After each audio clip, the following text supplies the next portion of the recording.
The question I get asked the most when I talk to people, let's say 3 out of 5 is, where do you come from? That question is such an interesting question. It always makes me to reflect. Like, I tell people I'm from Philadelphia. They say, no, you gotta ask them, where you from? And I tell them, Liberia, West Africa. That's a big part of my story. And as I go through this, I will let you all just think about where you come from, like what that means for you, and how has that affected the way you do things and how you interact with people or your perception of things.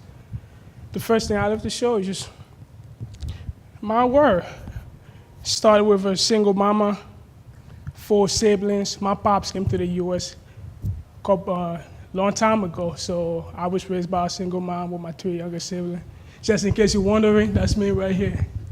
And some of you heard me saying my little brother was coming to the U.S., so that's the guy who just came right here. When I was coming, I came with this guy and my younger sister right there. So if you're wondering why we all seem mad, well, that's what happened when a mama have to do a lot of stuff around and things have to get done. So like most kids, in my case, we just grew up as a happy kids, just running around playing and stuff. And before you look, things changed. Civil War broke out.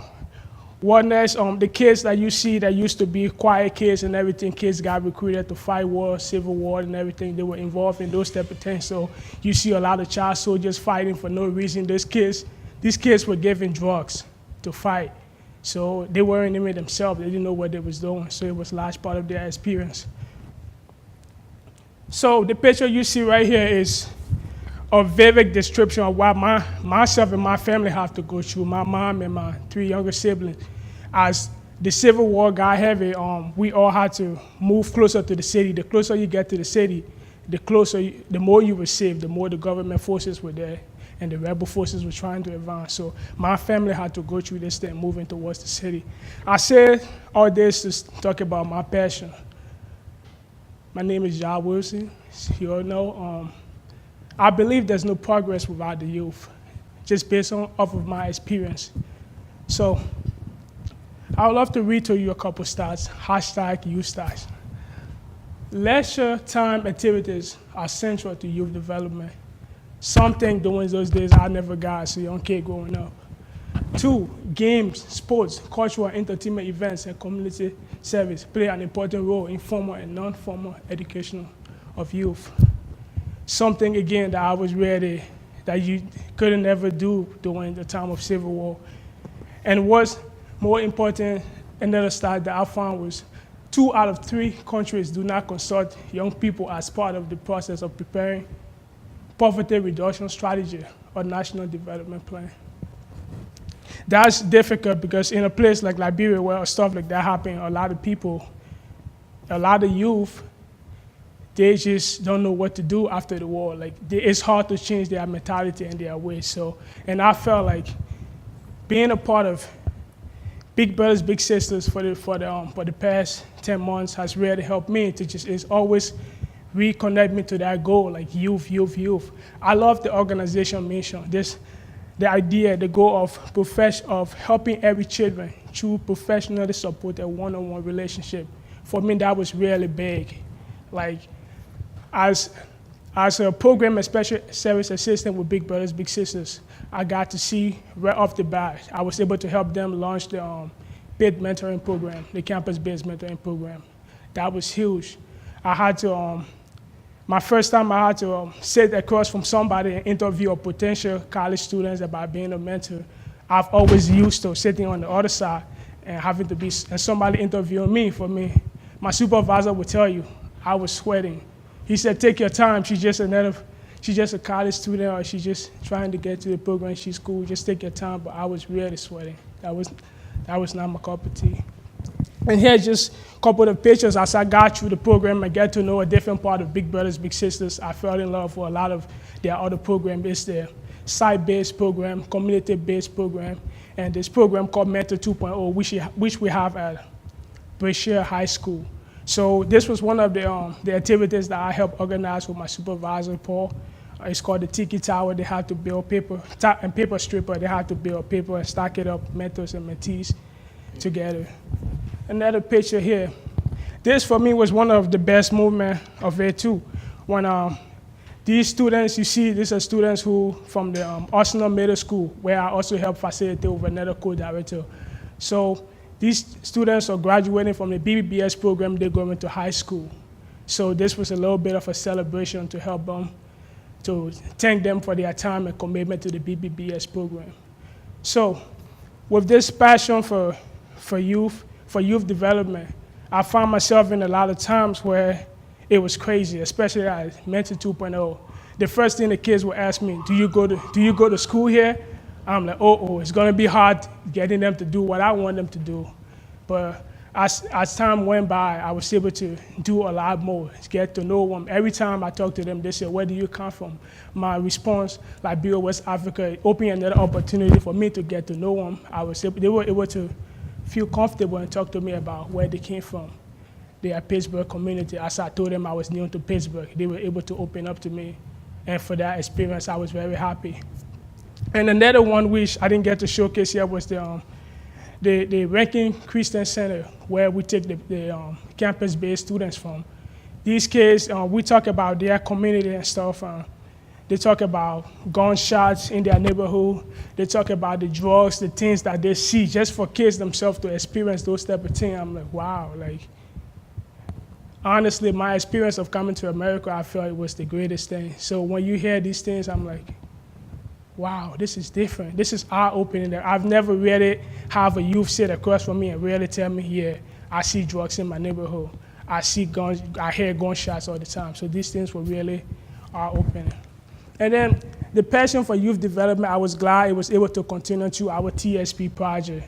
I thank my TSP team for the work we did with this project. It was very, very important.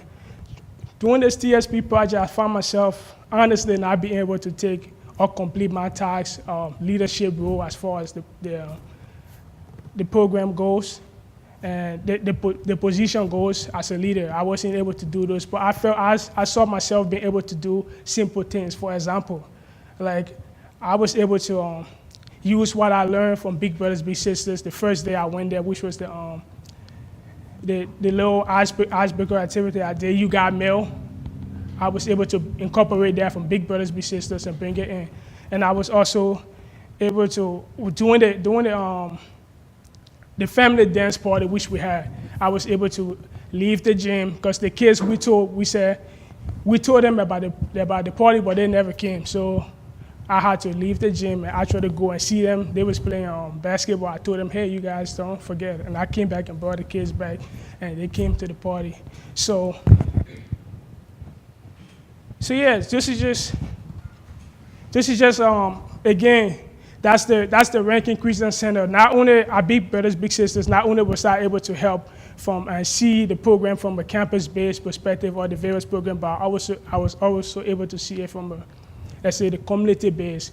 We did a lot of things in the community. That's one thing important I wanted to do. In order to serve youth, you have to be in their community. You have to know what goes on in their community. That's how you get to know about what is going on. Sometimes working with the parents was difficult sometimes because the parents is doing different things, the schedule, the program itself. Working with college students itself was difficult as they had their own things going on. But overall, we were able to show face in the community. And another part of my proud accomplishment that I think I'm happy for was I was able to research, develop, and lead a community, let's say, a multicultural activity. So I brought some aspect of my African experience. I brought some different games around the world that we play. Some games from Africa, China, Japan, and some of those games I researched, and I was able to expose the kids to it, because when we talked to them first, they said, we're tired of playing the old games. So Paul and my other supervisor, Cheryl, they told me about it, and we were able to do those type of programs. What it comes down to is, like, this program is, I've really learned a lot about myself. I'm one of those people where a lot of times I see myself being so detached from the conversation. Like, if you say one or two things I'm not happy with, I shut down. But over my time here, whether it was with big brothers, big sisters, my supervisor was able to push me. I told him, I said, I don't like confrontation. He said, you're not always going to like confrontation, but sometimes you have to address stuff. And with the TSP group itself, it was quite an interesting dynamic because we have some really strong people in our group. So we were able to look past that and come together. And overall, when I look back at it, I just see a lot of growth. I came into this experience, honestly, with not much, but a passion for helping young people. And now I see myself living with a lot of training that we've done, especially with recruitment, community outreach, and collaboration with my peers. I leave from here with, let's say, a newfound confidence that I'm able to go out there and talk to youth. I'm able to understand and vibe with them and understand what they're going through based on my experience. So as I leave this, I would like you all, some of us might be working with youth as we leave out of here. I just want to caution us all. I just wanted to call our attention to it. Contrary to the old belief that people believe that young people don't want to be a part of their community, young people don't want to get involved. But what we saw from our TSP experience, doing things that kids themselves say they needed in their community, I feel like kids want to be involved in their community. If only we can try as leaders and try and get them involved in their community, I think it would be great. And I ask you all to think about youth development, and I ask you all to think about how you can help the next child you're working with at your school, at your placement, or as you go on. Thank you.